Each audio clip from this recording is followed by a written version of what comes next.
Trying to get it rolling before I need to. Natural Sponge and Friends is back here. Podcast number 10 here with one of our main men. But before we get to him, I want to actually talk on a couple guys, a couple people that have helped Natural Sponge podcast over the last week or two. Diamond Wizards Baseball, as always, powers Natural Sponge and Friends podcast. Would also like to mention Phoenix Roasters Coffee. If you guys have been following on Twitter and Instagram, we put up a link there. Coffee that makes a difference, coffee that matters. Make sure you guys check that out. Pretty cool. They're over in Guatemala doing some stuff, working with the Guatemalan locals and helping them make money, helping people make money for mission trips and all kinds of stuff. It's pretty cool. So Diamond Wizards Baseball, Phoenix Roasters Coffee, and of course Gervais Syndrome. We would like to thank everyone who has prayed, who has wished, and who has followed the story of the Gervais Warriors last fall with the baseball team and the Gervais Foundation. If you've been a follower of us, you know about our little Gervais Warrior, Amy. She actually has just now, 2 days ago, been matched with her service dog. It is a Golden Doodle up in Ohio, and his name is Goliath. And we will tweet out a picture and Instagram a picture of Goliath. Also put it on Facebook. We're on there now. Make sure you guys check that out. But we will put a picture of Goliath as soon as we're done tonight, as soon as we get this podcast posted on YouTube. Of course, if you guys listen to the Campbell Timms podcast, I think it was number 8, we'd like to send a prayer to Pearson. He was back in the hospital yesterday. Probably a lot of dehydration and stuff like that. Just, working so hard on getting back close to where he once was with walking and everything. So I know he spent a little time in the hospital yesterday, so obviously praying for you, Pearson, and hope you get well soon.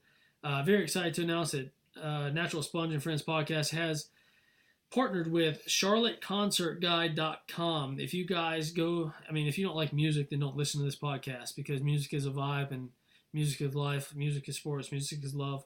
So make sure you guys check out CharlotteConcertGuide.com. It's a pretty cool website. If you haven't looked at it, I know a lot of Charlotte people listen to the podcast and everything like that. It's living there for a few years. Got a lot of friends on Facebook and baseball people, non-baseball people. Make sure you guys check out if you're in the area. Even if you're a aspiring artist that's going to play, even if it's a one-man band show up in Charlotte, whatever it may be, make sure you guys go and check out CharlotteConcertGuide.com. Get in touch with them. If you would like us to get in touch with them for you, contact us on Instagram, Twitter, Facebook, whatever it is, or give us a call, 843-957-9527. Give us a call. We're more than happy to talk to you and build all this together. They actually put links and concert dates for everybody from, I know I saw Chris Brown on their website, all the way down to some chick playing a saxophone in a dive bar. So they got you covered. We are proud to shout them out. Jeff Reynolds and his squad are doing big things in Charlotte. So CharlotteConcertGuide.com. Make sure you guys check them out as well. And like we said, Goliath picture will be tweeted out later on tonight. But who we have in the podcast room tonight, we just got done eating some food, watching the Gamecocks get upset or lose to the Cheaters. The Blue Devils played a very tight game with Alabama, but Alabama just snuck that one out there. So go Duke. But tonight we have one of the guys I've known the longest since moving to Myrtle Beach. I think I met you probably the first day I was ever involved in that program. Just a little snot-nosed kid. He's a big snot-nosed guy now, but he was a little snot-nosed kid back in the day. But the Diamond Wizards Hall of Famer, even though he never played an inning for the Diamond Wizards, he coached for us. But we'll get into all that later. But Hunter Spencer, welcome to the podcast room, brother. Thank you for having me. Excited to be here. proud to talk some sports. That's it, man. I know a lot of people. It's funny. Megan's like, what the hell are you doing with the podcast? And doesn't really get it. And there's people that come in like Patch. He was nervous, dude. He was like, oh, man, I'm kind of nervous right now, man. I'm kind of nervous, too. I just not know what to say. It's cool, dude. You just talk shit, dude. That's all a podcast is. But no, the funny thing is like, shared a few guys when they left, like, well, I can knock that off my bucket list. Now I did a podcast. And it's like, well, shit, that people actually care. I'm like, yes, if you would go listen, we could learn some stuff. You know what I mean? You never know. But no, student manager coach now at Coastal Carolina University softball. Before we get into how the hell that happened, I would like to say Hunter played when I was coaching the first program down here when I moved here. He was a catcher and a pitcher and played a little third base. Yep. Right, played a little third base for us back in the day.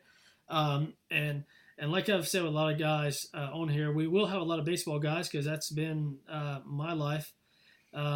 And we talked about Alan Bybee. He actually got called to Tennessee to do a few shows, so he will be on in the coming weeks. And actually have a pretty cool cast lined up for us here in the near future. But played for us back in the past. Hunter did. Played for the Stars program with Shoal Lomas. We mentioned him in podcast 1, and I was coaching there at the time. Ended up going to St. James High School, graduated from there, and ended up playing college baseball.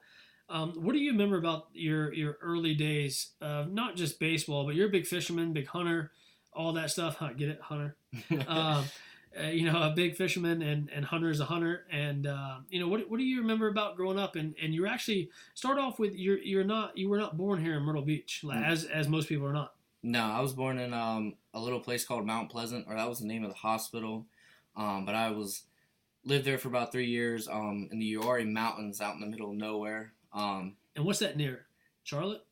I think it's near Rockingham. It's where near Rockingham. Yeah, where Kelly Pickler, the famous country singer, and all that. So if you if you live in Rockingham, you could definitely go to Charlotte to go to charlotteconcertguide.com to check out the concerts in Charlotte. No, but all right. So you grew up there. So I'm getting into like putting in our sponsors fluently into. So that was a good kick there.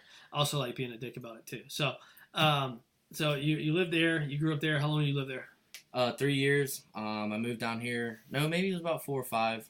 Moved down here when I first started pre-K. Lived in the Sauk City School District. Went to Lakewood Elementary, all that, and then we finally moved down to Holmestown. That's where I got involved in St. James. Was one of the first students to ever go to Burgess Elementary. Any local people know, and just was raised through there. Gotcha. So Lakewood Elementary, is that the one down there, Prestwick? Right there beside the golf course. Okay, gotcha. I never knew actually what the name of that was. It's pretty cool houses back in there. I haven't played Prestwick yet. BP, let's go play Prestwick. Yes. All right, we're going to go play that soon. We're going to need to. We played golf twice this year. We played like 40 times last year. Prestwick's a good course. I've heard. I heard it's long. My buddy, it's funny you say that. We played there. I've probably played there twice the past month.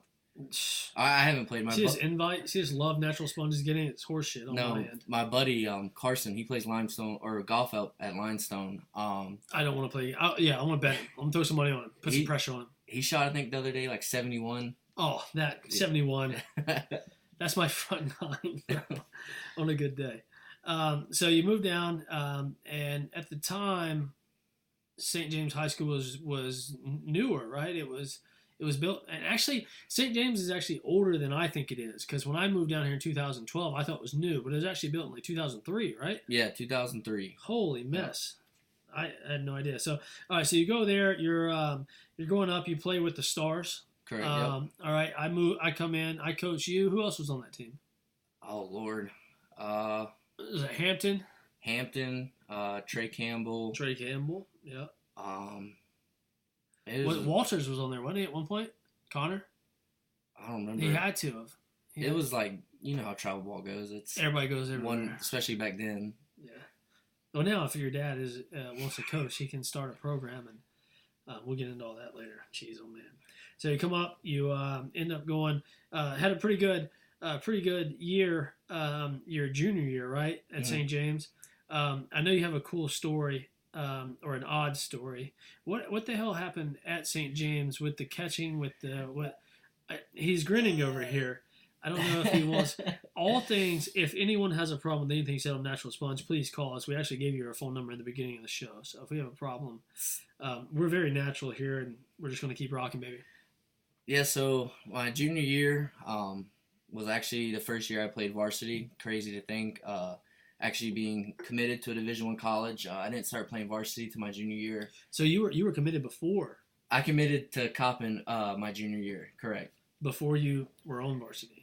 Yes, but... Oh, that's cool. That means, yep. But at the time, I was told I was going to be a third baseman, and the senior third baseman above me, when he played third base, I would be a utility player, and then I'd come in to close the game out. And this is at the high school? Correct. And I did really well. I didn't hit a lot because usually when I played third base in the field, our senior third baseman at the time, who was a heck of a baseball player and deserved to be in the lineup, hit for me, and I usually just played third while he pitched. And so between us right now, real quick, why the hell would you be playing third base and him hitting for you? Is it what? Could he not field a ground ball? No, that he only played third base when he pitched. Oh, so he's pitching, yeah, he but was still hitting. Correct. He was our Gotcha. one, or if not our second best pitcher on our team. Gotcha. But yeah, just third base. Never caught my junior year. Had one game where a coach came up to me and was like, "Why didn't you bring your gear?" And I you said, didn't ask for it all year. Well, I haven't caught all year. I'm a third baseman PO, so my lazy ass isn't just going to bring a catcher gear around and not even use it. And that's what I say all the time. Like, I don't care what any coach says. I know parents get their minds blown. They bring their young kid to a workout, and I tell them, like, look, baseball players are lazy. And I'm like, whoa. Shut the hell up. Baseball players are lazy. Like, we get our shit done when we got to get it done. Besides that, like, I'm trying to chill. Yeah. That's what it is. Yep. You know, if you have a guy that's like the overachiever baseball guy, he's not going to do anything. No. You look at the major league guys, they're even Mike Trout. I know nobody can say he's lazy because he's got a full-time job doing what he does, dealing with media, dealing with everything. But at the end of the day, dude's going to hit. He going to pull up going into second base. Yeah. He good. He got a stand-up double. Yeah, that's the way I looked at it. Lazy. Just escape of reality, and then some people have their way of relaxing, and that's how you escape your world. But baseball field, and you just forget about everything. And if you want to be lazy, be lazy. Right. So you're catching.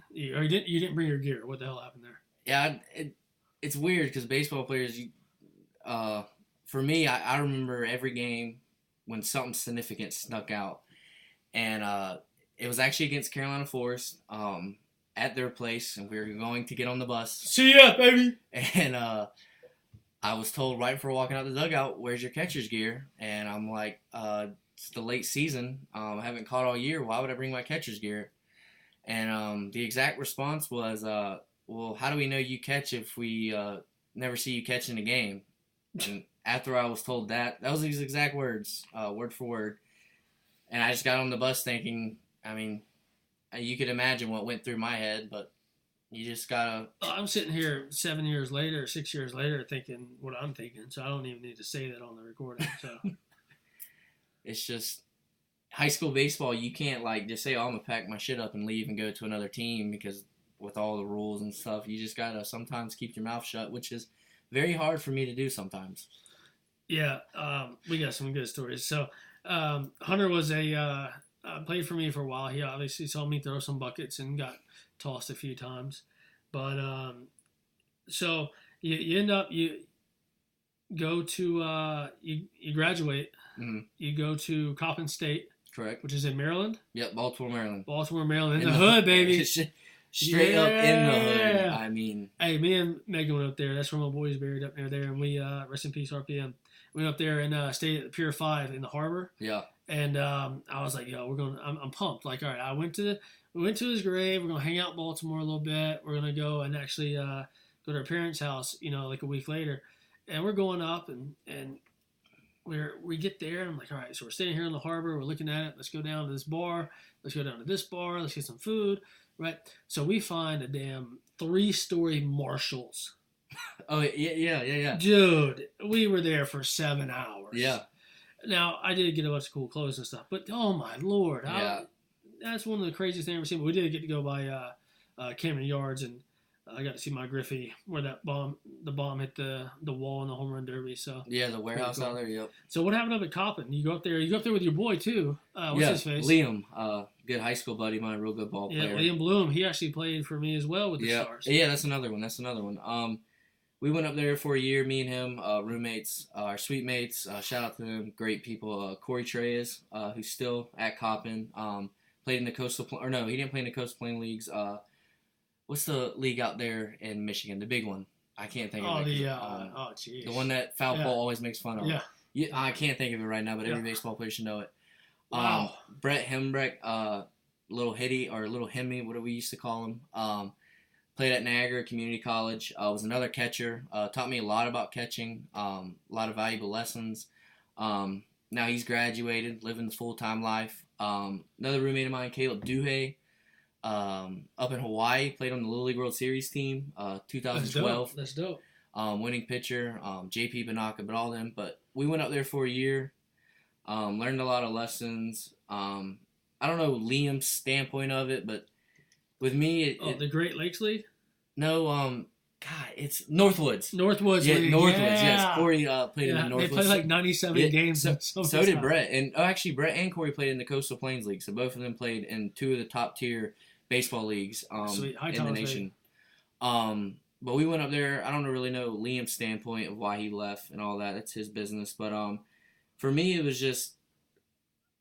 was a reality change, and not blaming the high school, but high school baseball doesn't really teach you college. High school baseball, no matter if the coach dislikes you, likes you as a ball player, he'll always be there for you, right, and always care for you, because his job really isn't on the line for baseball.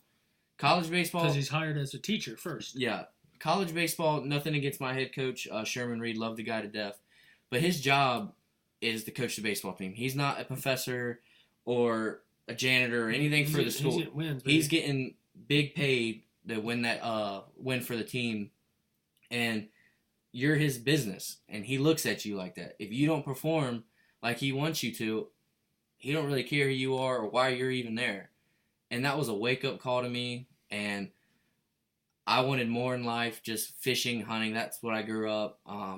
Go hunting every day now since it's hunt season, fishing pretty much every weekend on my boat. And I'd missed that the most, and I looked at that more and figured out that's what I wanted more in life. And I knew mentally I couldn't be at that level of baseball and perform every day. I just couldn't. Right, and that's okay to all the guys out there. That's why I say from day one, like the parents that push these kids all the time, when you have eyeballs, you know your son sucks. Mm-hmm. Like, you know he's not going to. So this kid could have, as opposed to doing this at this time, he could be spending this time more valuable, learning a different craft, learning something he could be doing, as opposed to be getting pushed by you.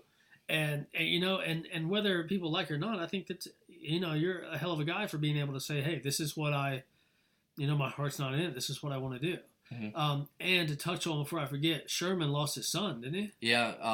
I've haven't heard a lot about it. I've been talking to Corey, who's still at Coppin, but he's still away from the team. I can imagine how hard of a loss that is. Yeah, he got shot up in Baltimore. Like, just sending all our prayers up to Coach Sherman. Random bystander. I think he was in his house. I haven't heard much, but like I was saying, Coach Reed, he's not with the team right now, which is completely understandable with the circumstances that he's going through. But yeah, that's tough, man. That's tough. But to be able to, so prayers to the whole Coppin State baseball family, man. That's always tough. I saw it on Twitter, and I actually knew Coach back in the day, and I called and left him a message. It was just his number. I don't know if it was actually was still his number or whatever, but I left a message. Hopefully he gets it. He doesn't have to return the call, but hopefully, definitely know what everybody's thinking about, and that's something no parent should ever have to go through for sure.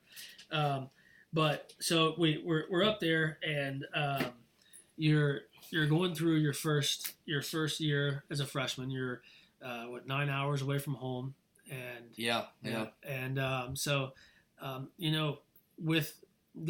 were you able to hunt and fish up there at all, or was it just like a whole culture shock thing that was, the hell am I doing? This is tough. Funny thing is, culture-wise, is the first day my parents dropped me off there, we're unloading the stuff to put in my dorm room, and my dad literally looks at me and goes, we're proud of you for what you did, but if you want to come home now, he goes, I will go upstairs by myself and get all your stuff and go home. He goes, because it's that dangerous. And our first day there, the head school officer, whatever you want to call him, was a former SWAT guy for Baltimore. And he literally gave each of our parents his personal cell phone number and told us, if your kid walks off campus, I can't guarantee you that he will come home safely.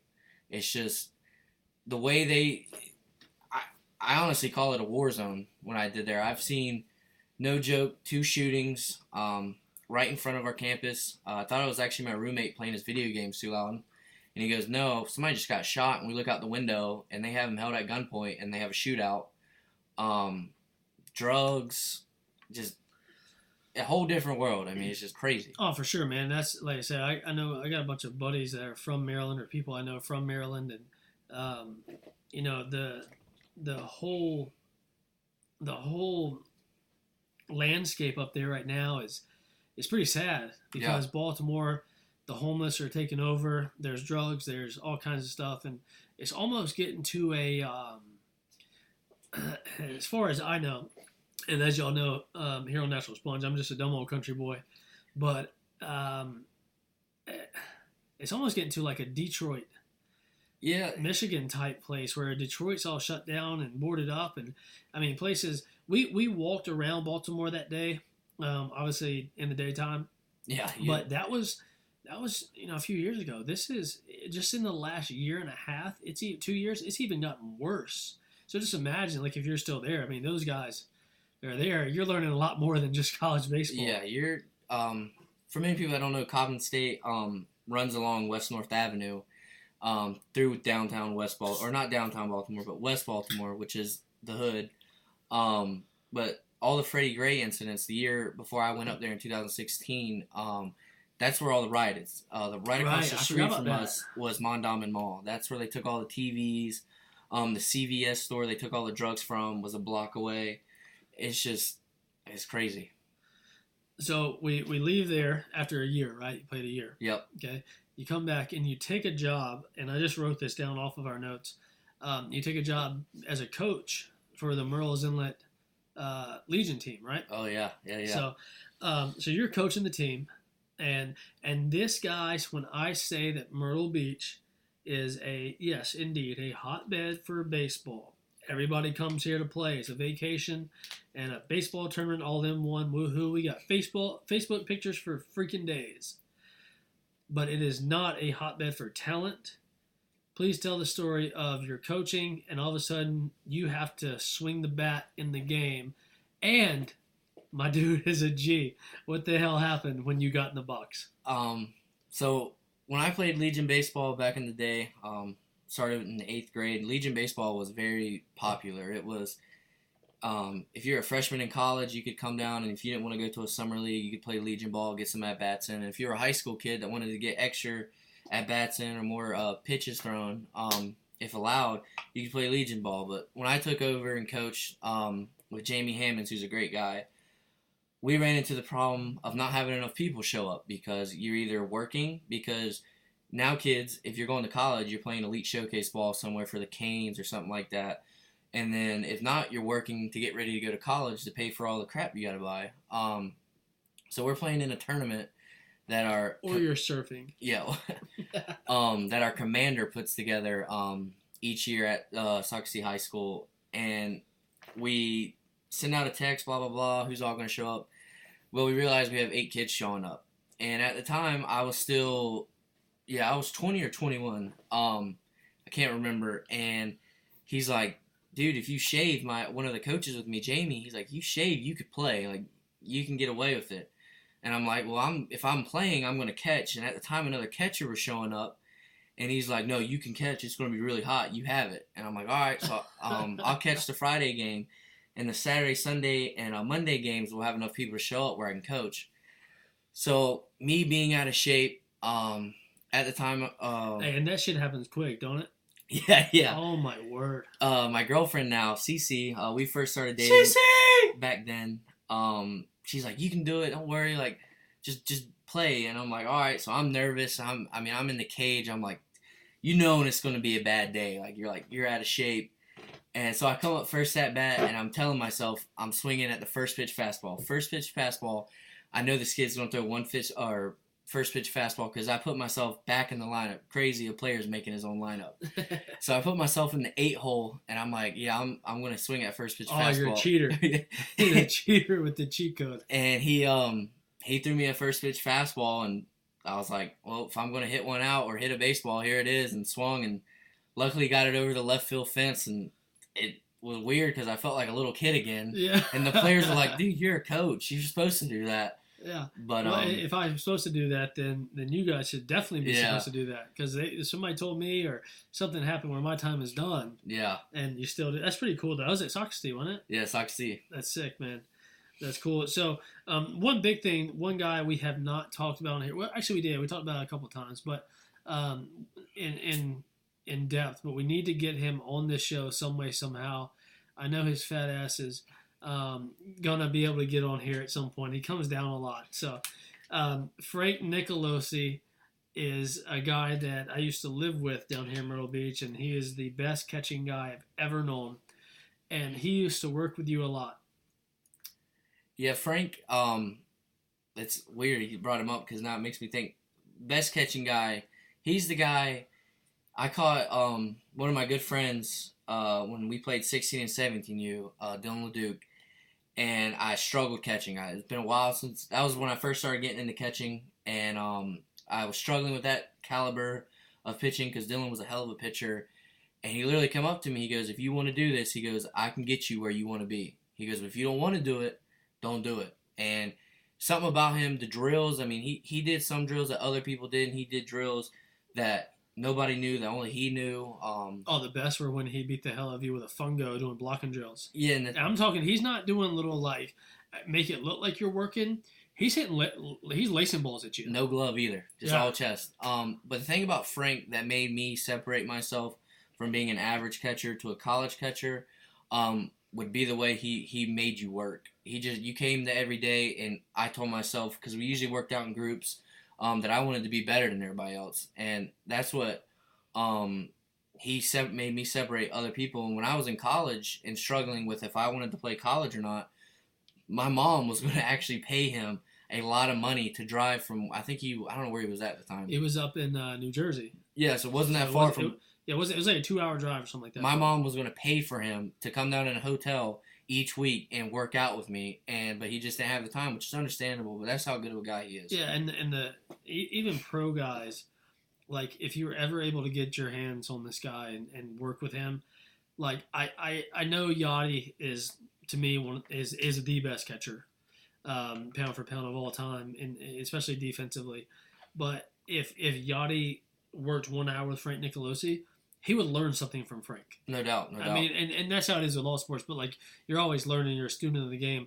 But even Yachty and Molina would learn something from Frank Nicolosi because he's that good. This guy is so funny, dude. I remember we actually helped build a haunted house in the X Gym one year with this guy, so we're in there, and Frank is. He ends up, of course, he's, 6'1", yeah, 300 and something pounds. Yeah. He's a big dude, Yeah, man. He was huge. He's a catcher body. But, but he wasn't like, you didn't look at Frank and say, that guy's fat. You look at Frank and say, that dude's huge. Yeah. You know what I mean? Like, not bodybuilder, but he was a big dude. And, so when we're doing the haunted house, he takes over this, security guard role. Like, when people come in, of course. And I would never forget, I was Gonzo the Clown, by the way. Shouts to Gonzo. I'll do that voice later. I'll never forget, most nights or most groups that come through, when they would leave, I was one of the retards that would chase them out or whatever, or be on the outside when they came. And he'd be out there talking to some dude about catching, every time. I'm like, dude, what the hell? It was funny, though. He was always my DD, though. Thanks. Shouts to Frank. So you come back, it's Baltimore's crazy. You come back, Yeah. You coach, you go yard as a coach, Yeah. and then you move into a role with the city of Myrtle Beach. Yeah. I first started out as a sports tourism assistant, So basically all your Whoa, rewind. Sports tourism. yeah, that's a department for the city. Okay, so what would sports tourism do? So it's funny you bring that up. The city of Myrtle Beach, it's all politics. I don't work for them no more, so but they know that.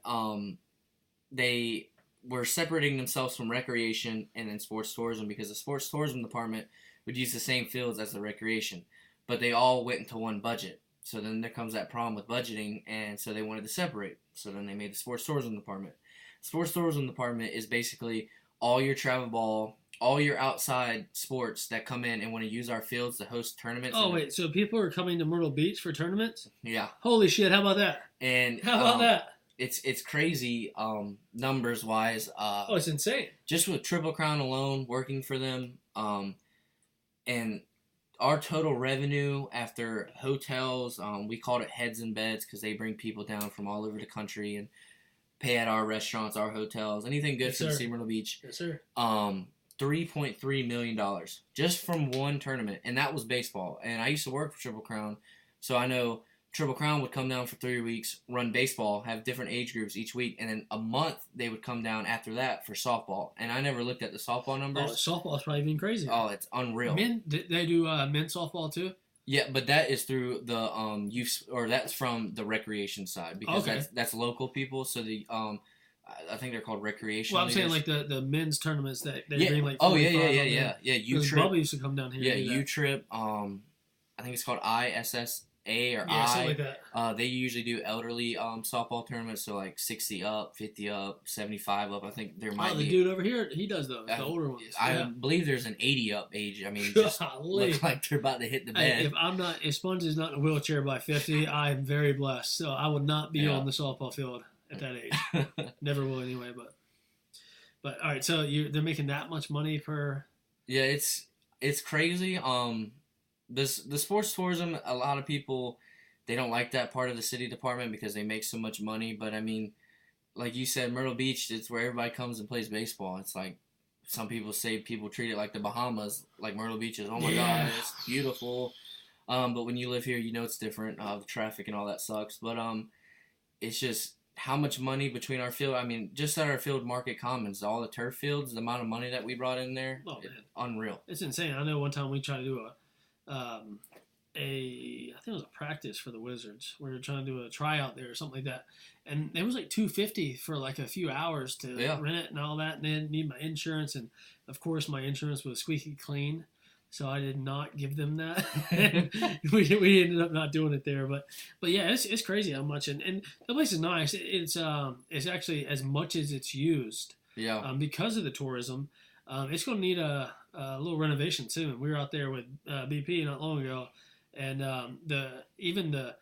the bench, those blue benches behind the backstop, Yeah. like they're falling apart and rusted, and the blue paint's coming off. And They're adding a new, they call it Phase 4, but they're adding new fields out there where the old soccer fields are at. okay, They're building a new turf fields out there. I don't know how big they're Sheesh. going to be, but I'm telling you, I can't believe they still haven't put turf on those dirt fields over there. it's just crazy. I mean, you say like travel ball and college leagues play there, and then I know Yeah. when I worked there, a typical day would be from like 8 a.m. Probably 7 a.m. to about 5 p.m. and then you had to rush everybody off the field by 5 p.m. because the recreation department was coming in with local groups. Right. So all right, so you're Coppin, come back, blah blah blah. At the time you were at Coppin, I was actually working out at the old den down in Merle's Inlet with your little brother, and your mom. You saw Griffey downstairs. Your mom would take Griffey on walks around the around the den when he was a puppy, man. By the way, Griffey Allen Helsebeck is the man, the big dog on top of the Facebook page header or cover photo. That's Griffey, by the way, guys. He's a Husky and Shepherd mix.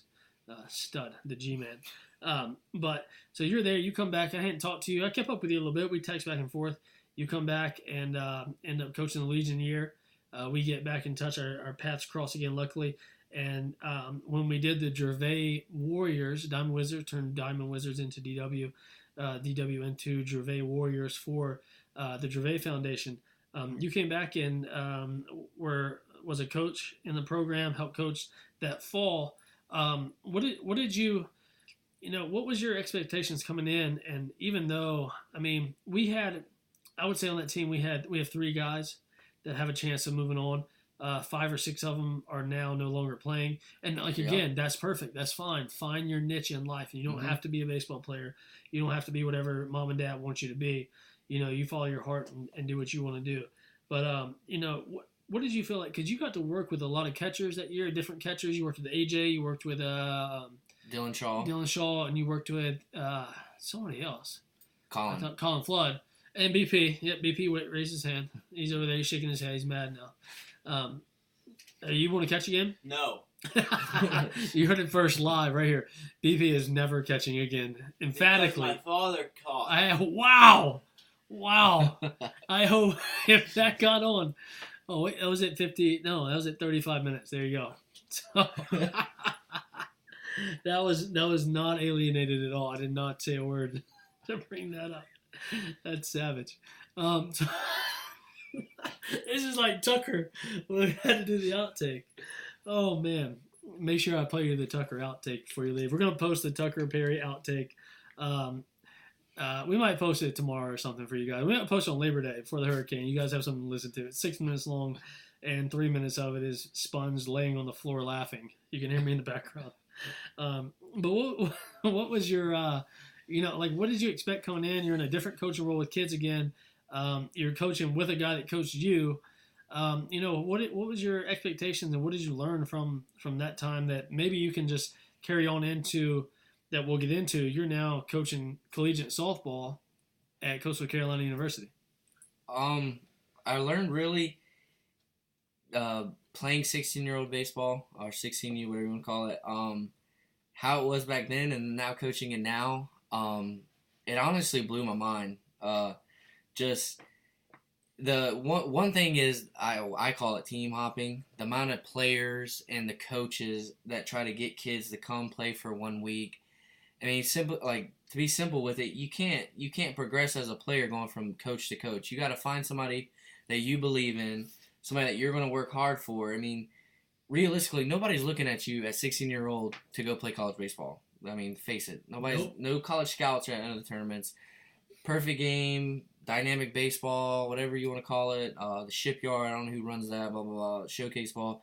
You're not getting showcased at 16U ball unless you're an absolute stud and they're saying you're going to get drafted. But other than that, it's just the amount of kids that they don't take baseball seriously. Like you said, waste parents' time trying to find your niche. It just taught me a lot how travel ball's changed and the way kids are now these days. And I mean, don't get me wrong, like you said, there's 3 or 4 players that worked hard every day and their goal in life is to be something in college baseball and hopefully get drafted. Through the low stat of actually being drafted, just the amount of the change in travel baseball, it blew my mind. It's crazy. Well, I remember all the times that even with the Stars and then with the Wizards that I got yelled at by parents and Sean always had my back on this one was, we come in, we're playing a 3-team tournament and come in second. And I'm like, dude, we don't need the rings. Like, you're not taking your effing rings because we came in second in 3 teams. We beat this team that was the blind, deaf, and dumb twice. And then we lost to this team that really wasn't that good. Mm-hmm. We lost to them twice, and they beat us, and they won it. We came in second. They came in third. And we did that last scrimmage last fall, and I had a kid text us, or maybe it had been on the Snap, on the little – I didn't have the Snapchat, but you had the Snapchat thing where the guys from the team were on there, and somebody wrote, will we be getting rings for this game? It is a scrimmage game at fucking Huckabee Park for no reason. Yeah. Do you think we're getting rings? Number one. And number two, or number 1A, why the hell do you want rings for a 1-game game? Exactly. It doesn't make any sense at all. And funny you brought that up. Another thing that blew my mind, and we talked about it during when it happened. I'll let you name the team, but a team we didn't get along with very well during that season. We had a lot of different thoughts, you can put it that way. But we actually wind up beating them one game. We should have beat them every time. BP shoved. Oh, he's over there on the couch. Did you shove that day? Yes. Yeah. We should have beat them every time, but our players at the time had in their head, oh, they got this kid, blah blah, all the shit you hear from kids now. That kid's not even here anymore. He's up in Jersey somewhere or something. Yeah.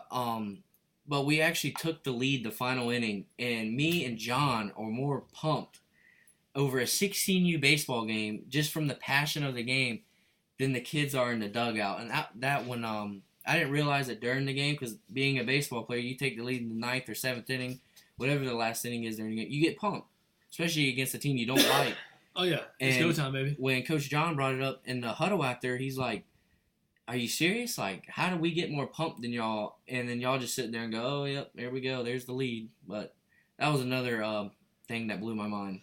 And I think one thing that you just made me think of is if you want to be a good baseball player and you want to be able to separate yourself, maybe you're playing some, you're not playing some in your high school or B team or JV or whatever the hell it is, and a coach walks up to you in the post game and you are and you lost, don't be smiling. Don't have a smile on your face.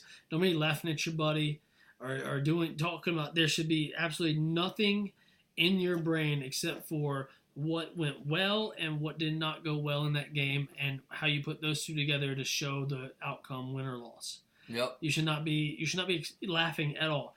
Like, I remember during one of our, if you guys heard the Austin Padgett Josh Hester podcast about our 0-23, our 23 game losing streak, like at one point with the Wizards, like I would spend time. Obviously, the losers played the last game, and I would never leave early. We played the last game. If the other team stayed, we would stay.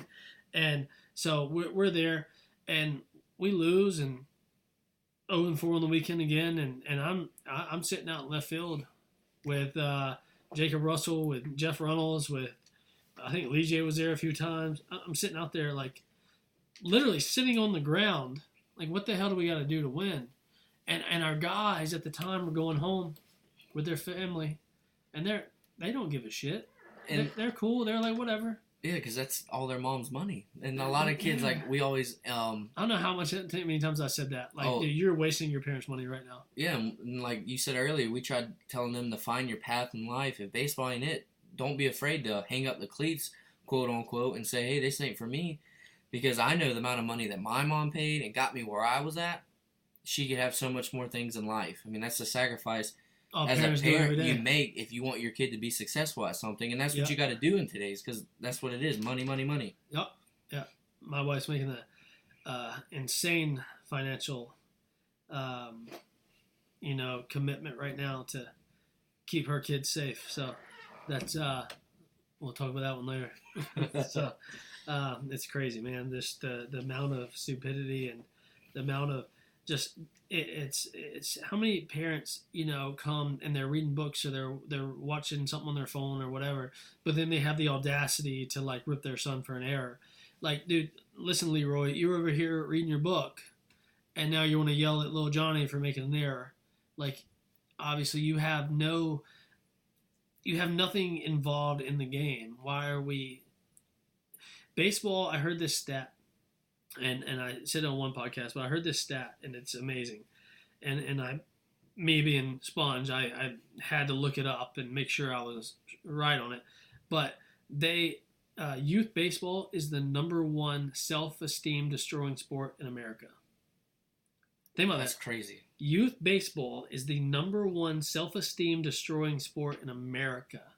That's sad, man.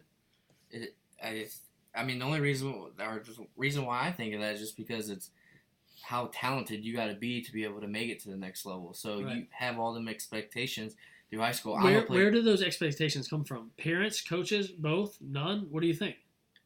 From my standpoint, it was well, not from my high school standpoint, but from really my mom. I mean, because my dad was there during my life. Don't get me wrong, but he wasn't a big baseball guy.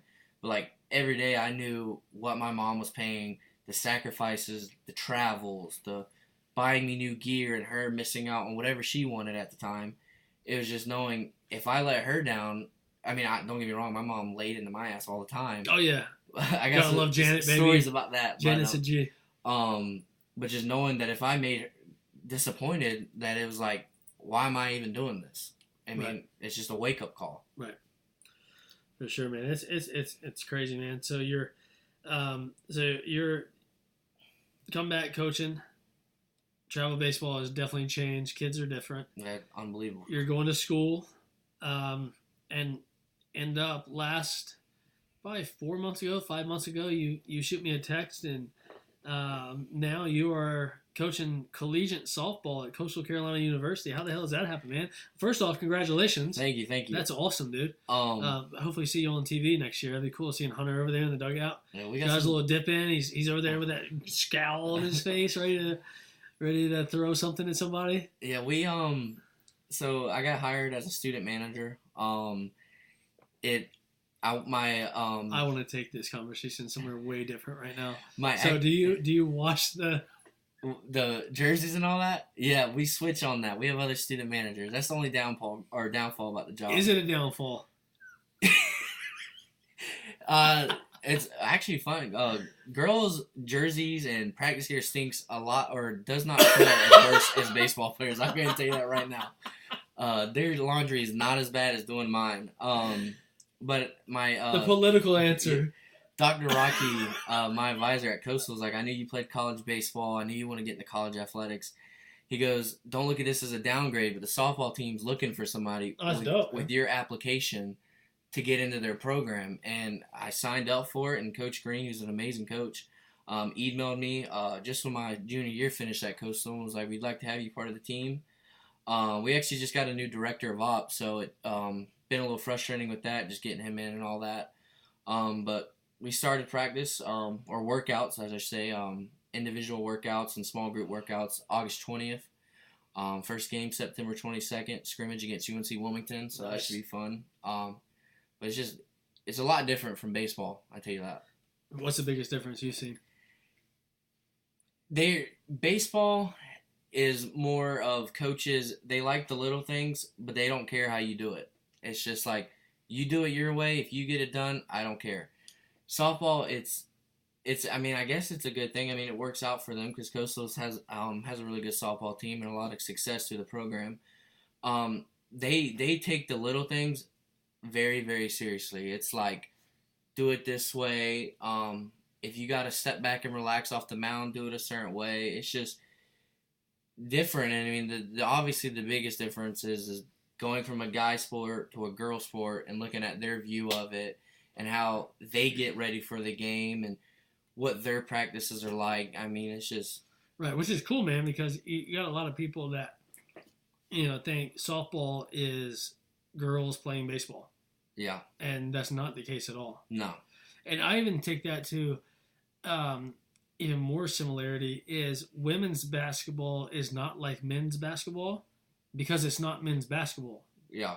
And it sounds easy and simple to say, but if you really look at it and think about it, the game is played differently, so yes, it's going to be different. Yeah. And there's some tough ass girls, man, play softball. Yeah. I used to love going to Mars Hill softball games. Yeah, they're girls are tough, boy. Some of them, sometimes I catch their bullpens, and the reaction time from a softball to a softball is a whole lot quicker. They don't throw as hard, obviously. Right. But the reaction time, and you don't see girls. I mean, you got some girls that are powerhouse hitters, but most of them are not. They're looking for a different hit, or they got to hit the ball differently from guys. They can't put the ball in their defense every time. They actually got to strategize it, and the way they play defense is differently. I mean, they throw a lot different pitches than baseball. And the bases are so short. Yeah, 60 foot. Crazy, man. So we were talking earlier, moving forward. So you're coaching at CCU now. You got your girlfriend of how many years now? Oh, God, she's going to kill me. To get off this, she didn't know it the other day, so I get a free get out of jail card. That's good. You always need one of those. A month and like a year and a half, close to a year and a half. Year and a half? Yeah, if not, we're a little short of that, but we're around there. So Tucker was on here the first one, and I called it, Team Mom. Yeah. Remember Team Mom. So I said, Team Mom. He said, the wife. I said, okay. So we got marriage bells in our future. Yeah. There you go. Yeah, she... No, Cece's awesome, dude. She's actually with my wife and the kids, and she's babysitting right now, too. Got a little girl over there. I think they went to the horse farm or something to see some horses. Oh, wow. So, yeah. See, Hunter doesn't even know. I don't even know. That's the difference between being married. You got to make sure you know. No text or anything. She's just gone. Oh, jeez. Wow. What could it be? Exactly. No, we were talking earlier, man, about Tyler Skaggs, the pitcher that passed away with the Los Angeles Angels, and I literally sent a tweet as soon as I saw it and said, "I can't believe I'm still alive. Thank you, Lord." Apparently they finally came back the tox screen and all that stuff. He had fentanyl in his system, but it's not. Let's don't get it twisted with the fentanyl like y'all think about drugs out there. Like he's doing drugs.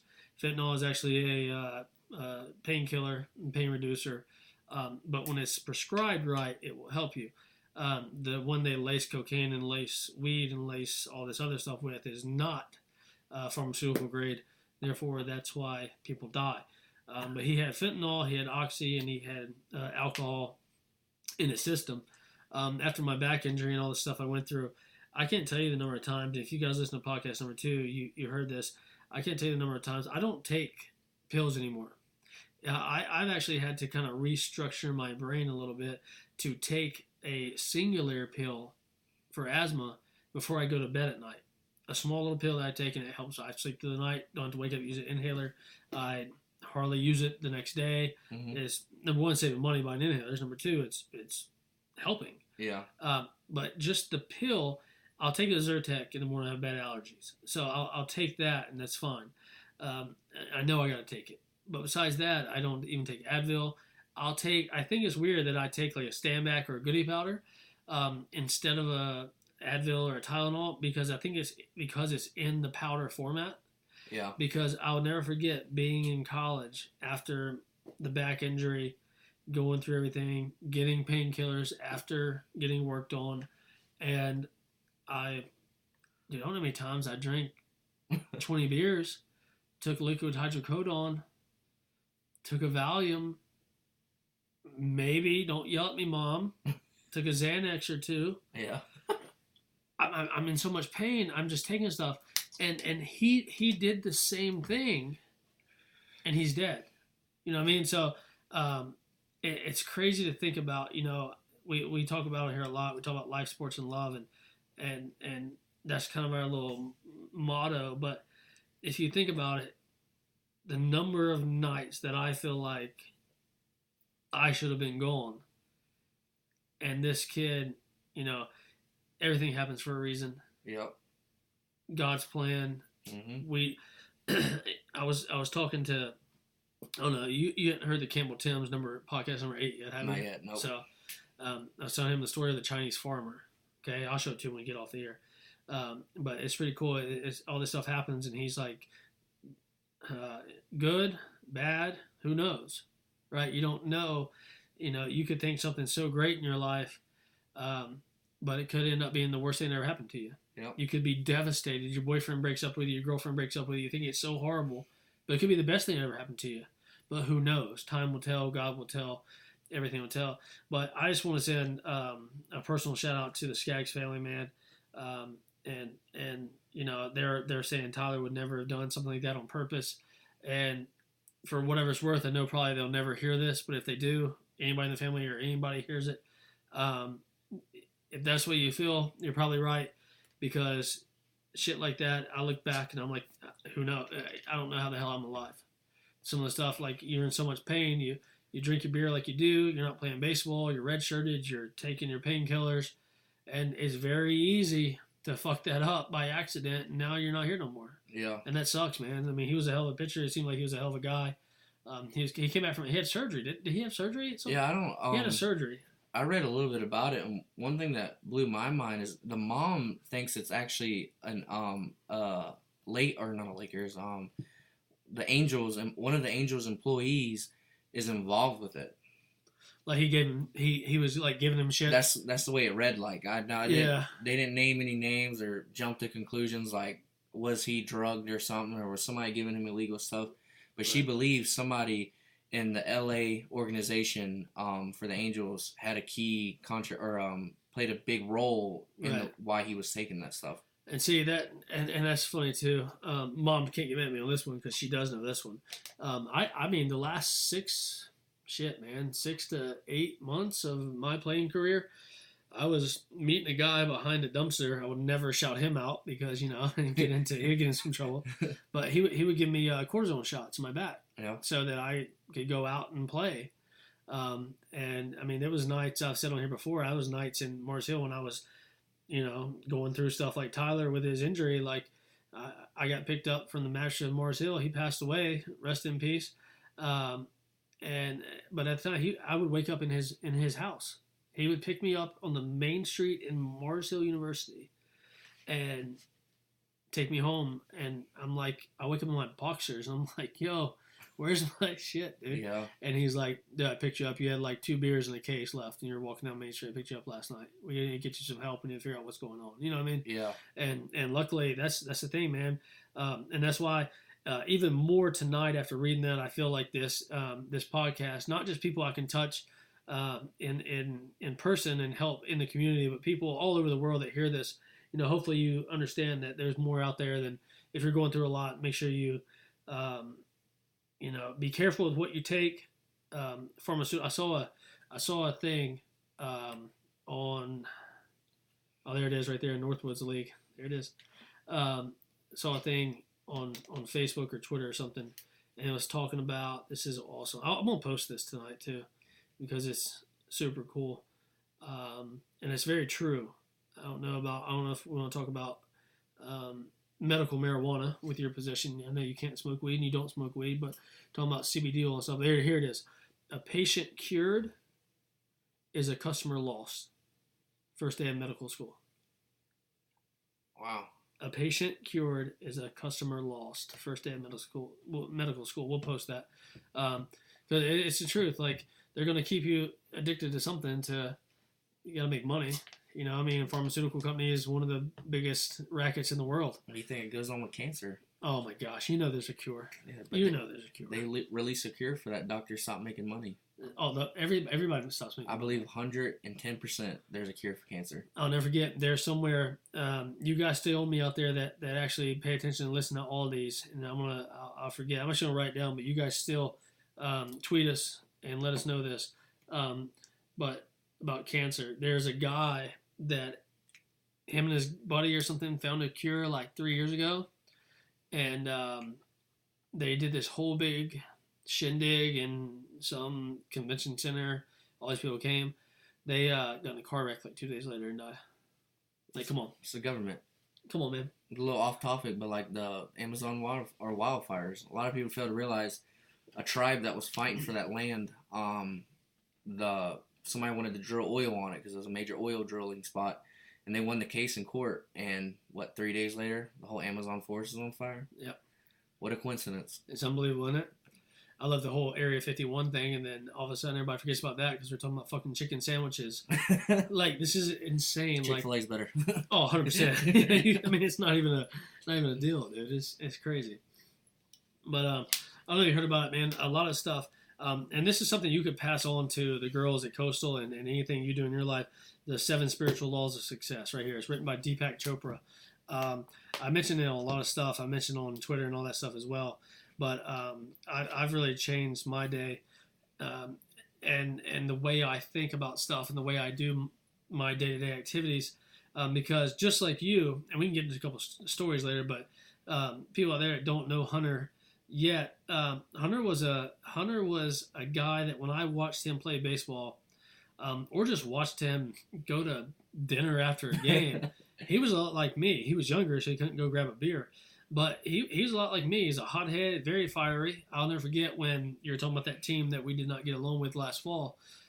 They took out our catcher, and like you heard, Hunter was a catcher. He was ready to go fight the coaches and stuff. And but you remember that? I mean, you was ready to go. I mean, Mama Spencer, Janet was ready to go brawl. Yeah, she's like me. You either like me or you don't. Yeah, same way I look as you. I either like you or you don't. That's why a lot of people don't like me. And that's why I don't like a lot of people. But the catcher thing with the team that happened, it was just one of the things you see in travel ball, like we mentioned. It's just poor coach, and you don't deliberately tell a kid to run over the catcher and then get up and celebrate about it when the catcher drops the ball. You just don't do that. And I kept my mouth shut. And then when I walked over, at the time I was the first base coach, our kids were chanting because it was close game, what they do in younger age group baseball. And he called us Bush League. And once I heard that, I'm like, you're going to call us Bush League, but you're going to tell your kid to run over our catcher? Like, running over the catcher or running over anybody in baseball is part of the game if you do it in the moment of the play. Right. But you don't deliberately tell a kid to run over somebody. Possibly, you could end that kid's career. Head injury, I mean, no telling what could happen. Oh, for sure. For sure. And so we're super feisty people. Very aggravated. I mean, like you said, you either like me or don't. Yeah. I've always had a thing since high school. I can walk into any room, and it's still true to this day. If it's good, it's good. If it's not, it's not. I really don't give a shit. But I'll walk into any room, and I promise you, half the people in there are going to love me. Half the people in there are going to want to fight me. They hate me. Yep. But I promise you that everybody in that room will respect me. Yep. And that's the way it is. And it's because of natural sponge. I'm natural. I'm not gonna sugarcoat shit. I'm not gonna tell you something to make you feel good about yourself. If something is off, or it's not I'm not an opinion based guy. I'm a fact guy. Yep. We're not getting into politics, but the Joe Biden thing about it's not. This is not the truth. It is facts. Are truth and facts not the same shit? Yep. I think so. Anyway, and so like it comes down to a simple fact of I'm going to tell you the truth. I'm not going to sugarcoat shit. And at the end of the day, it's not opinion based. And I think that's where, well, that's your opinion. No, I'm telling you facts about you did this or you said this, and this is how I feel about it, as opposed to somebody be like, hey, how's your summer, buddy? Yeah. Well, no, F you.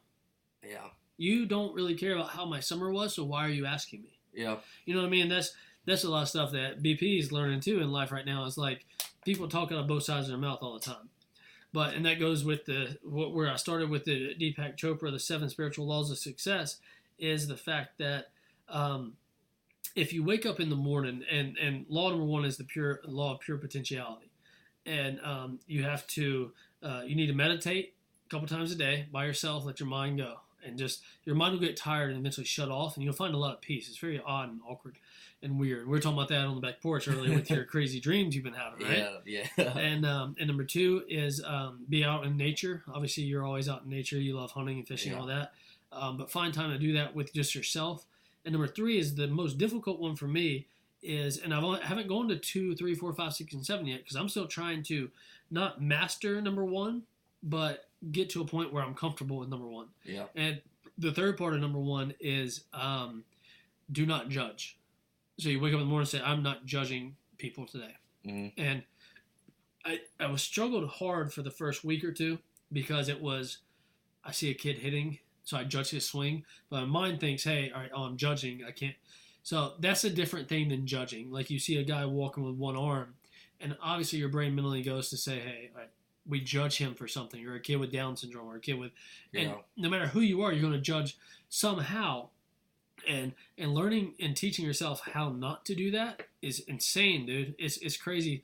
But the biggest point of all this, and this is what I was talking about Cam Barnhill earlier. We're going to get Cam on this podcast soon. But Cam, we sat up here one night talking about he went through a surgery and he was throwing 95, dude. And now he's trying to touch 85, and he's struggling mentally because it's shit, dude. It's just like me with my back, and when you're up there, trying to figure out what you want to do in your life, you're struggling mentally, and everybody does. And everybody needs to tries to find their way. But you wake up in the morning. What's the first thing you do?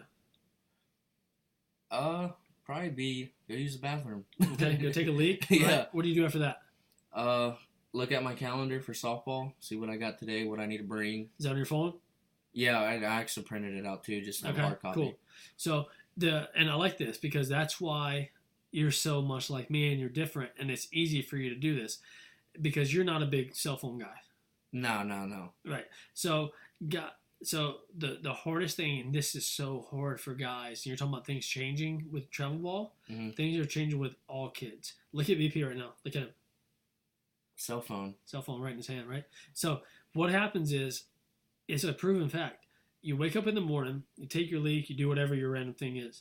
But as soon as you're done doing your normal stuff, okay, you roll over, you go take a leak, you come back in, everybody checks their phone. Yep. They grab their phone, they look at Twitter, Facebook, Instagram, whatever it is. And literally, it's scientifically proven it puts us in a reactive state for the rest of the day. So now we've looked at this. So now the rest of the day, we are going through what we think we're supposed to do. And we're thinking about stuff that happened when?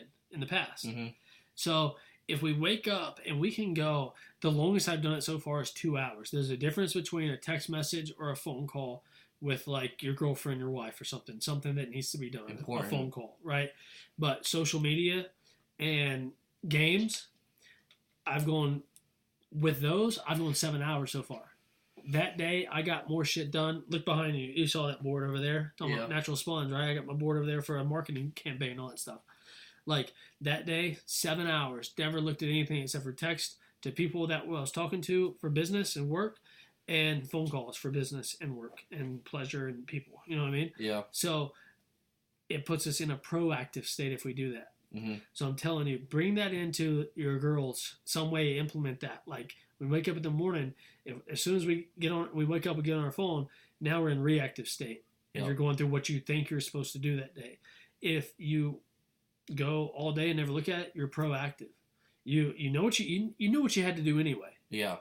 So you go get that shit done. Mm-hmm. Oh, what time was that? Yeah, you can look back at it. That's fine. Make sure we're good. But be proactive. Stay off the game. Stay off the social media. And I'm telling you, it is a game changer in life, dude. It is nuts. Yeah. I mean, I can compare to that because, I mean, when I go hunting or fishing, the last thing I'm worried about is my cell phone. I mean, usually, like you said, you'll text the important people like, hey, in my shoes, I'm going fishing or hunting. So they'll know. Don't expect a text back unless something bad's going down. Right. I fell out the tree stand. Yeah. So tell us a little bit about that before we wrap this up, man. So baseball guy, obviously still in the college athletics now. The one of the assistant coaches at Coastal Carolina University softball, and well, before we get into anything else, hunting and fishing, what do you feel like you can bring to the girls? And this is a tough question for you. I'm putting you on the spot. What do you feel like you can bring to the athletes on the softball team at Coastal Carolina University, just being a baseball player? Because the game's so different. Is it mindset? Is it anything within the game? What do you think? I think the biggest thing that I could help out with would not be directed towards the veteran players because they've been there, done that. I don't know how the softball schedule works, but like the little stuff like study hall and workouts at 6 a.m. You go to class, you eat lunch if you're lucky, and then you got to head to practice. When you're done with practice, you either got another workout or study hall. You seen that NCAA commercial back during March Madness where the guys running around with like the camera on, the GoPro on, and he's smiling and stuff. Oh, yeah. And somebody put, yep, it looks about right. He didn't eat all day. Yeah. But like the younger girls, we have a lot of incoming freshmen because we lost a lot of seniors last year. I think I could help them mentally wise and like things that I did that could help them because I mean, a lot of people don't know what it's like to be a student athlete. I mean, especially as a freshman, you're taking probably 15, 16 credits just to graduate on time. I don't know how it is at Coastal. I can figure it out. But where I went to college, freshmen had to do 10 hours of study hall. That's 10 hours every week you got to devote of doing something in study hall, which is, it helps you because it makes you get your schoolwork done. Right. But we had workouts 6 a.m., whether it was a light lift or a team run, class starting out at 8 a.m. just to get in time for practice. And then usually practice started around 11, 12, or 1, so you maybe could get a lunch in there if you're lucky. And then you practice from 12 to 4, 1 to 5, whatever it was, 4 hours a day. And then after that, you had another workout or a recovery lift, or then you had study hall. I mean, till it shut down. But I think I could help them just mentally wise and things that I did, how to do it, just basically that standpoint. Gotcha. That's dope, man. So what is what is your favorite thing to do? Is it fishing or hunting? Fishing. My dad, I mean, if a lot of people don't know me too well, my middle name's Gage, named after a 12-gauge shotgun. Hunter Gage. Man, I may tell you something later. I got going for you. But my dad, he's a big hunter, a big fisherman too. He taught me everything about the outdoors. But I bought a boat when I got back from college. Can buy me a boat. Buy me a truck to pull it. I live in Merle's Inlet, so I'm right there by the water. Yeti 110, I stand with some silver bullets. Are you a Yeti guy? No. You need a Yeti? No. Right, if you're a Yeti, then you are too much of a pussy to drink your beer before it gets hot. Yeah, well, the Yeti, they stopped supporting the NRA, the National Rifle Association. Yeah. So I'm not. There you go. Yeah, I'm not a big fan of Yeti. But fishing is my expertise. I would say I'm not a big hunter. I don't got the patience for that. I love turkey hunting though. If you ask me to go turkey hunting or fishing, I'm going turkey hunting. But fishing. Why is that? Turkey hunting, it's hunting in a deer. I mean, deer season, it's you sit in a stand and you wait for 3 or 4 hours just to see something. Turkey hunting, usually at night you put them up in the trees, what you call roosting them. And then in the morning, you know exactly where they're at, and then you got to call them to you, or you can sit under the tree they're going to jump down from. So, because turkeys at night, they live up in the trees. They get off the ground to stay away from predators, and they literally sleep. Unlike deer, they usually are bed down, but at night they walk all night to feed. Go offshore fishing. So where do you go to do that? Like offshore fishing? No, I'm saying the hunting, because you're not doing it in Myrtle Beach. No, my dad, he actually got lucky to partner up with a guy out in Longs. We have 46 acres out there in the middle of nowhere. And then we're actually part of a hunt club called Big Bay down in Andrews. You ever do any hunting with James Arnett? No, he told me he's going to take me gator hunting. Oh, that's right. I remember that. Yeah, you got to. We got to do that. Yeah. You're frog gigging? Yeah, I've been frog gigging before. BP went frog gigging last year, didn't anybody? Yeah. Yeah, up in Ohio. Yeah. We got a big stick. We put a fork on the end of it, taped her up. And how many did you get? 2, 3? 4. Yeah. Well, I get yelled at the next day because he didn't eat them. Now to see if you want to kill them, you got to eat them. Yeah, the frog legs are good. But yeah, fishing is probably my main thing. So have you ever, I might say some bad words, so if there's any little ears around after this, just cut it off now.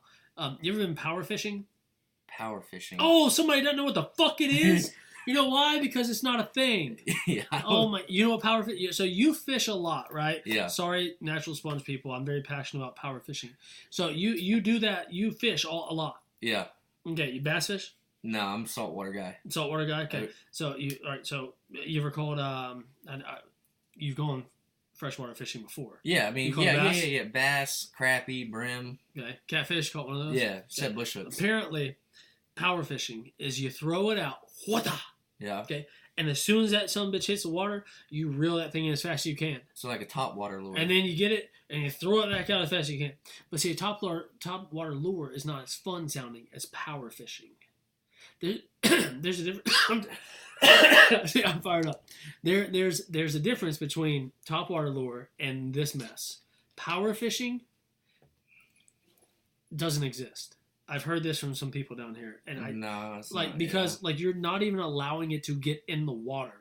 I'm talking top water lure. You're still under the water, right? A little bit. Well, you have like this. You get the frogs that usually just stay on top. Yeah, right there. And you pop them. Yeah. This son of a gun is. I'm talking. It's hopping every 7 yards, hitting the top of the water, and coming back. I mean, you could use that down in Florida for like snakeheads because they like real aggressive bait or peacock bass. But yeah, you don't do no power fishing in South Carolina. Well, there's the loudest F-bomb ever dropped on Natural Sponge and Friends because of power fishing, and I've been waiting to ask Hunter Spencer about this. I will also ask James Arnett when he comes on next week about the same thing, and I'm pretty sure he will never have heard of it either. No, yeah. And it's just frustrating because I had a guy that I love fishing growing up. We had a pretty big pond at the house growing up, like literally right beside. Pops poured us a basketball court at the house. Super dope. Right past, I'm talking 6 feet, then a fence. 8 feet was a dam, and then the pond. And like, you could literally stand on the basketball court and fish. You know what I mean? And I love fishing. And just how South Carolina people are sometimes. They'll ruin something for you. Yeah. But I finally got everybody back into going to the ponds around here, going fishing. You know, and we catch a crappie, good. We catch nothing, good. That means nobody interrupted me drinking my beer. Exactly. That's fine. You know what I mean? So you ever ate a deer? You fish? Oh, you yeah. caught? Oh yeah. Okay. You ever ate? What's your favorite favorite deer recipe? We actually have a guy that processes it named John Snow up in Andrews. He probably makes the best deer sausage I know of. Nice. We had I don't know who it was. Dang, Jacob Russell actually gave me some. We had it was grounds. We made burgers and stuff. Oh yeah. Oh my gosh, it was good. And then of course Jake always makes the best deer balls. Yeah. Dad wouldn't eat them for a while because they were called deer balls. So I was like, no, dude, you're not eating deer balls. You're eating Rocky Mountain oysters. They call yeah, them. right. That's cool, man. So, what's the biggest up there? You see you know where that came from? Where? Vietnam. Vietnam? I get Pops tell me the full story on that. But it came from Vietnam. Somebody in the family got that from Nam, dude, during the war. So that's pretty cool. Yeah. But what's the 6-pointer, 8-pointer, 12-pointer? Biggest deer I've ever killed was an 8-point. There you go. Yeah. You got the head on the wall. Yeah, I actually killed it in Ohio. My grandfather Oh, owned nice. some land up there. Nice. Where at?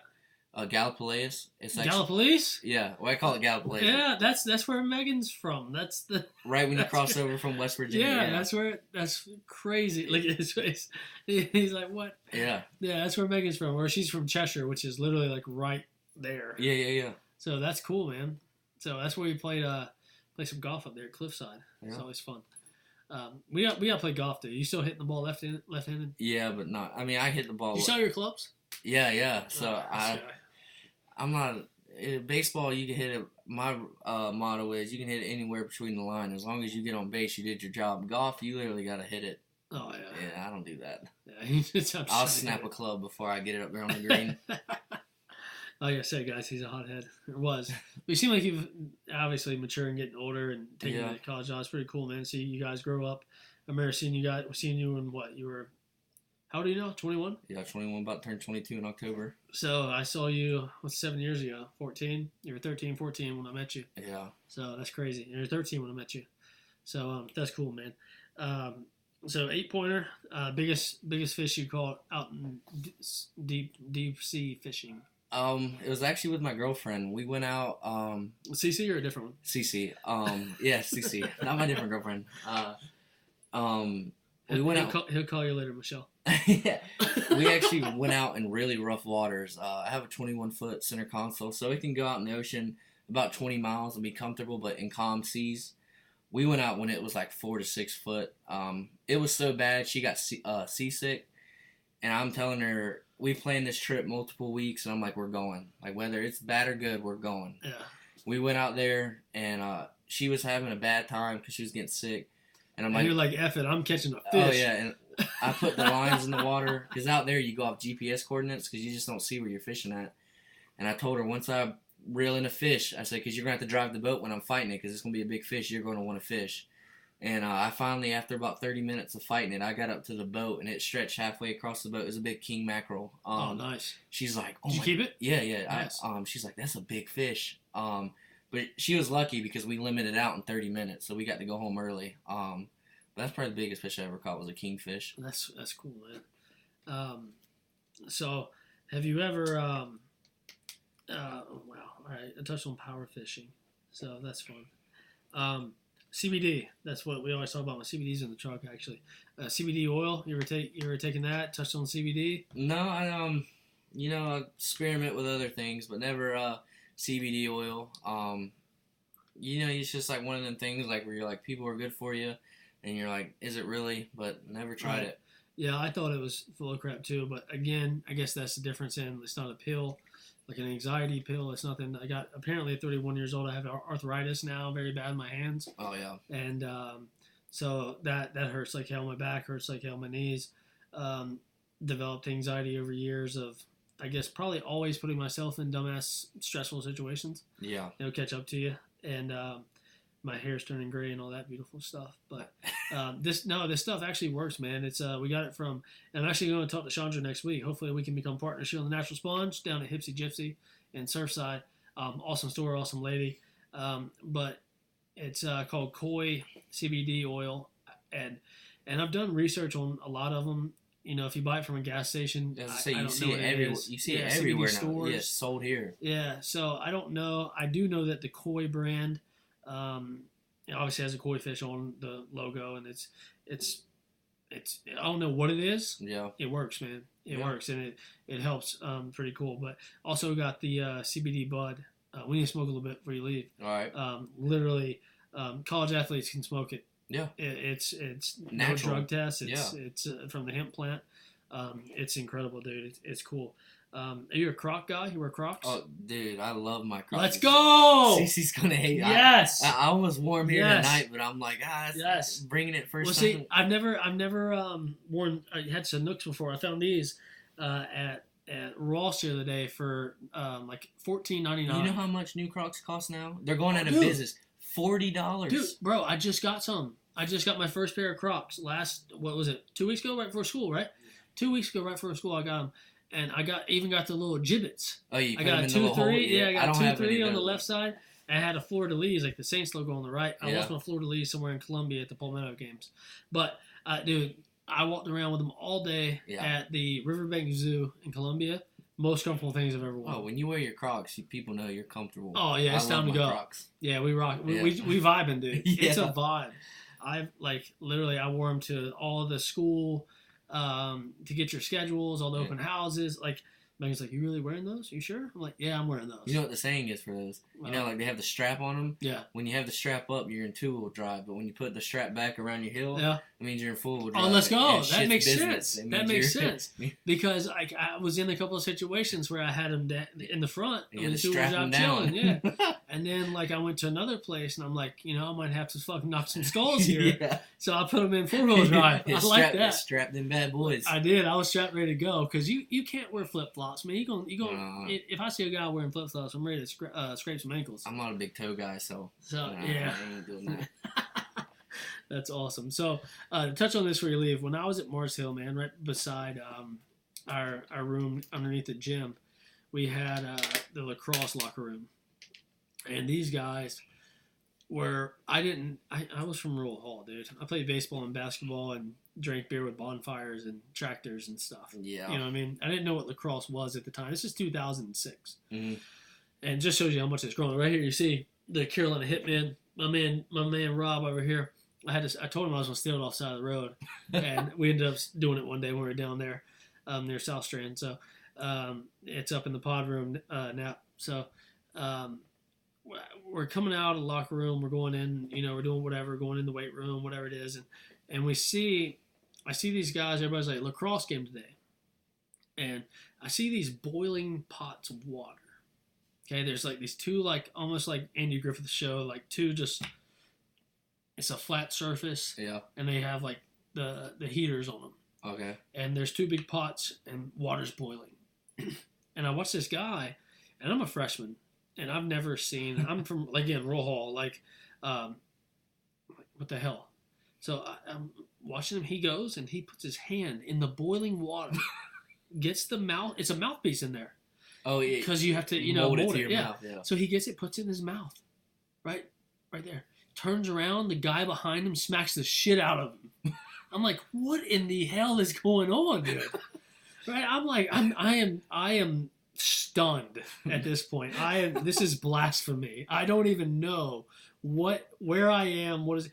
The next guy? Same thing. Grabs it and bam, smokes him in the face. Okay. Next thing I look at my buddy and I'm like, my teammates. I'm like, dude, what happened? He's like, that's the lacrosse team, dude. I told you. Both those guys are from Maryland, man. They're hard as hell. I'm like, dude, Yeah. what? What are you talking about? And again, I always have to say this because I'm from Rural Hall, which is, I love this quote, is the fertilizer of my genius. This literally, they keep doing it. And then they walk outside as a team and they start smoking each other in the face with their lacrosse sticks. Jeez. And this was my introduction into lacrosse. Now, I touched on it earlier that our lacrosse team was studs, by the way. Most of them from Maryland. Mhm. Apparently, Maryland's Yeah, man. the studs. And Ryan, my buddy that passed away, his dad played lacrosse at Johns Hopkins. Yeah, actually. they were 5 minutes down the road from us Yeah. at Coppin. Yeah. So, it's pretty cool. But we touched on it earlier. I was giving your little brother lessons at the time when you were in college. And now he plays lacrosse. Yeah, he's a freshman this year, expected to play varsity. Last year for JV, he led the team, and it was either scoring or assist. I think it was assist. I guess he plays the X position. It's like the guy that The X Factor. he's on the attack, but he stands behind the goal and he's either scoring or passing it to shooters. Like you're saying, lacrosse as a baseball player, you're like, those guys are weirdos. Yeah. But now that my brother, he didn't want to be a baseball player and he wanted to play lacrosse. Now I've got to learn the game to help him out, and you got a little bit more respect towards it. Oh yeah. It's cool, man. It's like, to me, it is the guys that, like, I always looked at soccer players as foot fairies. Yeah. You know what I mean? And somebody's like one of my buddies like talking about a girl and like, well, she plays soccer. I'm like, that's fine. She plays soccer. She's some nice ass thighs, probably. What you talking about, boy? I'm good with girl soccer players. Yeah. You know, but there's some tough ass soccer dudes out there too. Oh yeah. But lacrosse guys, Yeah. man, I don't know. I'm not saying they're tougher than baseball dudes, which I never will, but they are equivalent to us baseball people as different animals. Yeah. They're crazy, dude. It's like I look at it as you can't really hit people like football, but you can in the same way. And then not only that, you can whack each other with the stick. I mean, I've seen my brother come home, his arm covered in bruises. I'm like, what happened? He's like, that's from them whacking me. I'm like, Jesus. It's cool, man. I think I don't know, lacrosse has only come up. It's good. And, of course, Duke, multiple national championships, Yep. Blue Devils, baby. And that's funny, talking about Mike Stud all the time. Like, Mike Stud came about because of lacrosse Mm-hmm. and the lacrosse sex scandal. Mm-hmm. Because at the time, athletes at Duke were not able to have a Facebook or social media page. And so they all created one with their first names and a bullshit last name. Mm-hmm. Because they couldn't have it because of the scandal. So he just wrote Stud. Yeah. And now he's Mike Stud. You know what I mean? So lacrosse, I mean, it's cool. It's a cool crossover between baseball and the respect that lacrosse and baseball players have for each other now. I feel like, and I may be wrong, I haven't been on a college campus in forever, but what I know is going on out there with some of the guys I talk to that are on college campuses, the respect between lacrosse and baseball players is at an all-time high. Yeah, definitely. It's definitely growing through the years. I feel like it's almost like it could get to a point where on college campuses, people are going to lacrosse games and painting chest and doing stuff like they would on football games. Fun story for you. When my freshman year, when I was at Coppin, we used to go to like Towson, big lacrosse school. Oh yeah, Towson, a bunch of beautiful girls up there too. Loyola, John Hopkins was a big party school. Yeah, you would think the nerds up there, they like to party. Oh yeah. But one thing about John Hopkins too, for a Division III baseball team, their stadium is better than probably 85% of Division I baseball schools. Oh wow. But he's like, dude, you need to come to a Loyola and John Hopkins game. I'm like, dude, I was in the South, college football. There ain't nothing gonna be compared to a college football game. He's like, trust me on this. And we went there. It was unbelievable. It was like I was going to a Clemson Carolina game. For It's out of body. Unreal how many they tailgate there. That's dope, dude. I'm sure party yeah. girls. I mean, that's dope, dude. But real quick before we wrap up, man, what's one of your best stories you have about playing for me with our team? I know you got a few probably. And if you put me in a bad light, that's fine. Everybody knows I'm a dick. There's many. It's just your coaching standpoint. Your thoughts being that young, you're like, oh God. Coming in from a college view, the ejections. So I didn't hold nothing back after games, right? But and that's my thing. Like, I want guys, when I coach them, I don't care what age they are. I try to change words out depending on the age.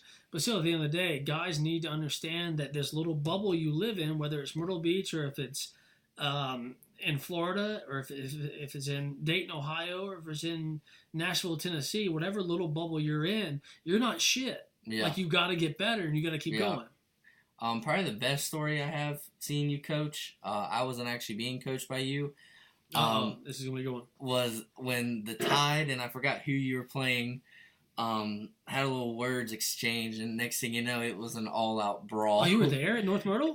Yeah. Oh, let's go. Because I was a scorekeeper for Dan, that's right. for the BCBL. Right, Giovanni Thomas, baby. So we got a cool story. Let me. Do you want to keep going on that one? No, you can. Yeah. All right. So Giovanni, we were just talking about this the other day. I was calling my boy Jeff Reynolds, CharlotteConcertGuide.com. Make sure you check him out. Jeff was playing on the team at the time, and we were talking about later in the year how good of an at bat Giovanni had. We're going to save that for another date when it'll be in September when Jeff gets on the podcast with us. But that day right there, they've been talking shit back and forth the whole game. Yeah. And we were tied. It was like 4-4 or something. Yeah. We were tied. I forget the team we were playing. But we're in the first base dugout. They're in the third base dugout.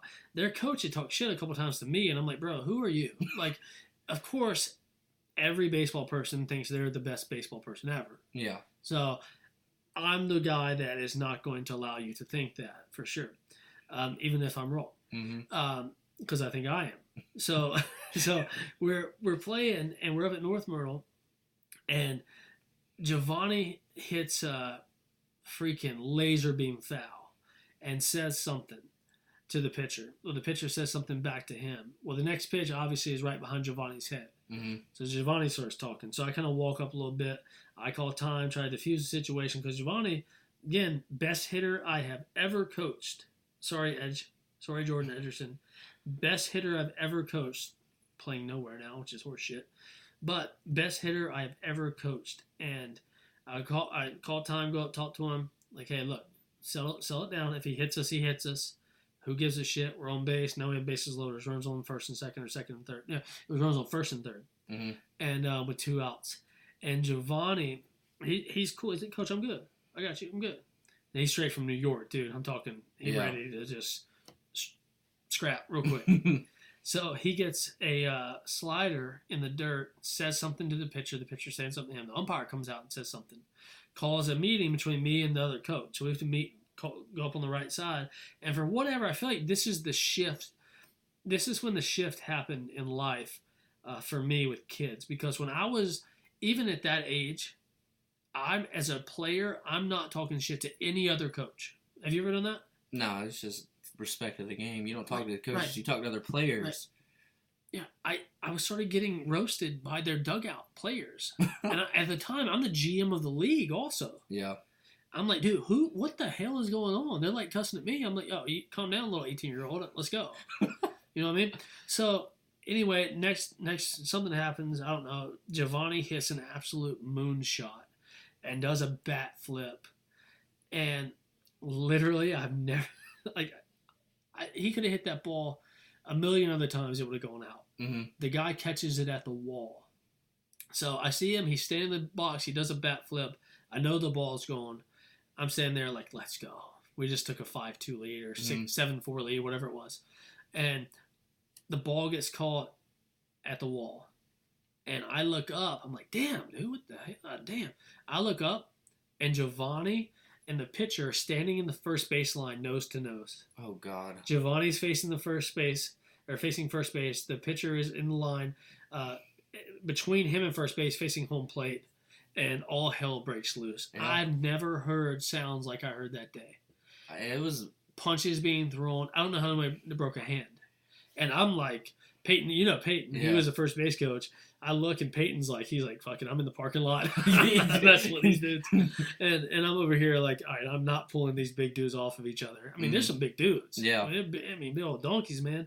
And they ended up, I think Giovanni got suspended for like 2 games or something.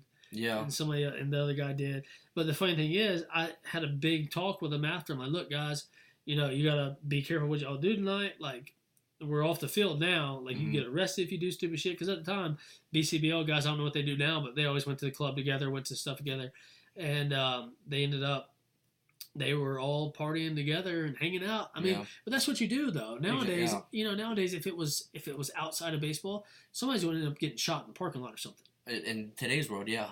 In today's world, It's crazy, but yeah, I'll never forget that, dude. That's funny. So, that's cool. I didn't even know you were there. Yeah, That's funny. Yeah. But yeah, I was pissed that day. I think we both had a forfeit or something. But the umpire, the big old umpire, he was yelling at me. I'm like, well, you're the one you're in charge of the game. Don Wiggins, baby. Don Wiggins' crew. Don, That was baby. his crew.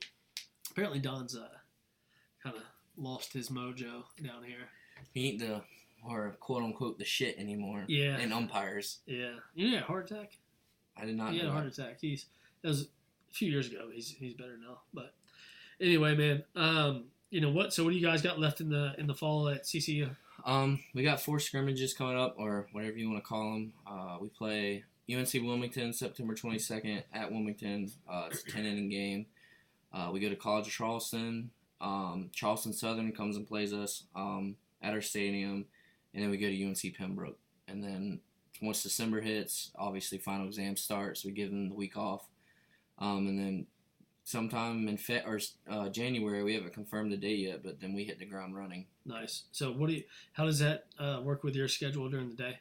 It's good. I mean, I have scheduled all my classes, me being a senior, early, so I got 8 a.m. and then I'm done for the rest of the day. A couple online classes, but now being a senior, you're learning, or the younger kids will learn. Once you get to your senior year in college, it's just a breeze, really. Right, it's just getting through all them core classes.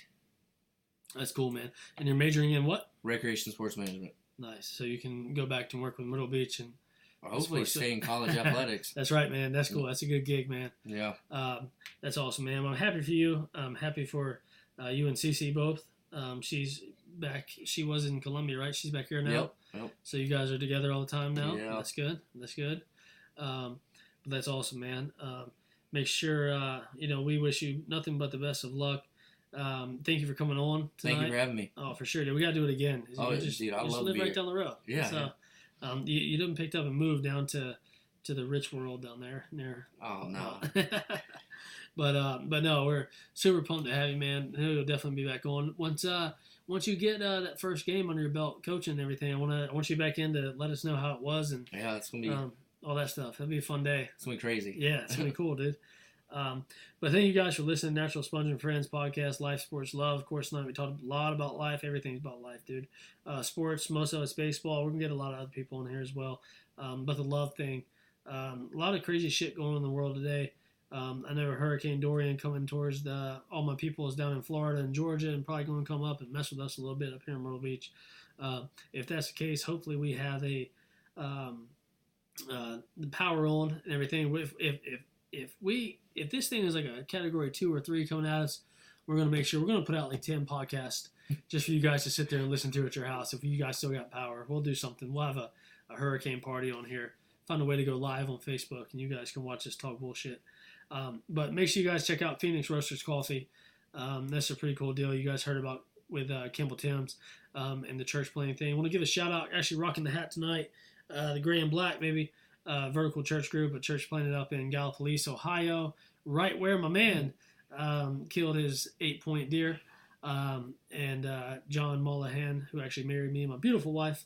Make sure you guys also check out at Cure Gervais on Twitter and Instagram, all that stuff. We will post a picture of Amy's service dog, the golden doodle named Goliath. They go up there this week up in Xenia, I believe is pronounced that way, but Xenia, Ohio, to pick up and meet Goliath and begin their life together. And pretty cool story there. Also, make sure you check out my boy Jeff Reynolds' deal, charlotteconcertguide.com. If you go to that page, if you go all the way to the bottom, you can click on our link to our YouTube page. If you look right here, so everybody, Hunter, I want you to make sure you tell these people what we are not a liar. Right there, Libsyn. See that right there? Yep. There it is. There's Libsyn. That is what is going to put us on Apple and every other thing, major podcasting platforms. We have it up. We're ready to do it. We were dealing with some personal family things that we had to get done this week to make sure that we all stay and enjoy our freedoms in America. But Apple Podcasts, Google Podcasts, something called RP Radio, Spotify, Pandora, what is that? And something called Deezer. We're going to be on Deezer too. That's pretty cool. We'll also have our little mini page, mini website page. You guys can go on and subscribe. So every time we put out a podcast, every time we post anything on social media, you guys will get an alert and let you know that Natural Sponge is at it again, talking shit and causing trouble probably. But again, Hunter, thank you for joining us, man. Always a blast. God bless you guys. And we will see you guys on podcast number 11. Yeah.